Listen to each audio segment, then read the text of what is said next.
Okay, so my daughter decided to take our Saturn off-road driving about maybe during the week, like maybe within a week.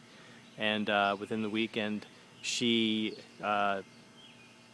noticed that the car was making a knocking sound, like a valve noise. She didn't know exactly what it was.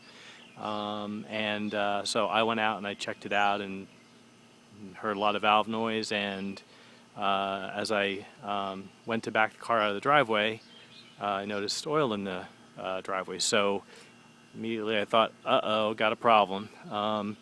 So I further researched it, got into the car, and saw that there was a fairly significant crack in the case of the oil pan, which is aluminum.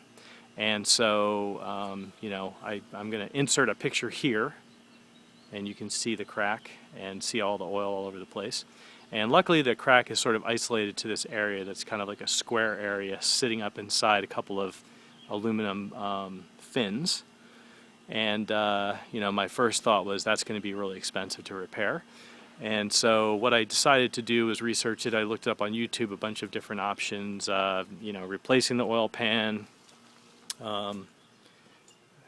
repairing it, what it would cost, and it turned out to be a pretty expensive repair. It could be upwards of $1,000. You actually have to support the motor and get the oil pan out from the bottom by removing motor mounts. So it's something that I wasn't going to get involved in.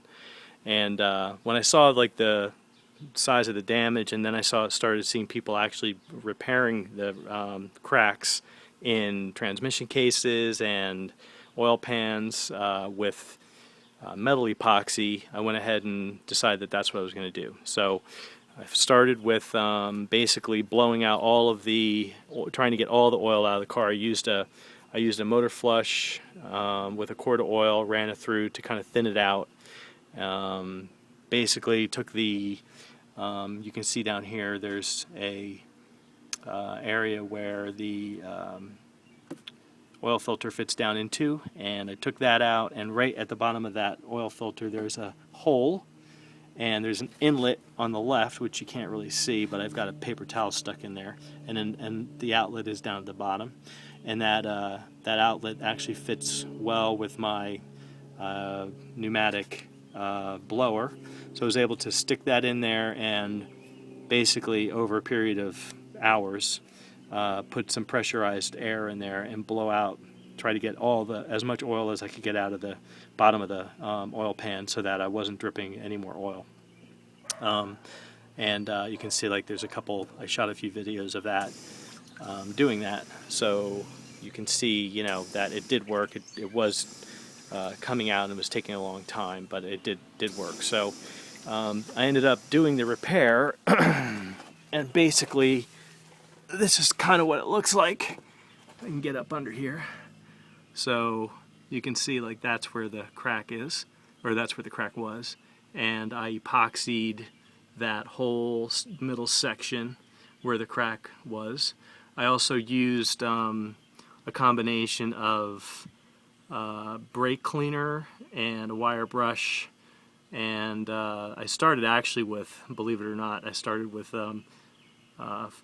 scrubbing bubbles, whatever the hell that stuff's called. I actually did 3 coats of the epoxy, and I rolled it up, up into this area up at the top, and I overlapped it down here just to make sure. And it's pretty thick in this section here because there's like a fin that runs through there, so that entire section in there has now been epoxied. I'm pretty confident that the epoxy will adhere to the aluminum. I'm not concerned about that. I am concerned about the heat, but who's to say, right?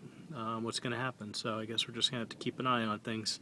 Hey, listen, if I get 2 years out of it, that's a $1,000 repair that I avoided for a long time, and if it starts leaking again, I'll put a little bit more epoxy on it and see what happens.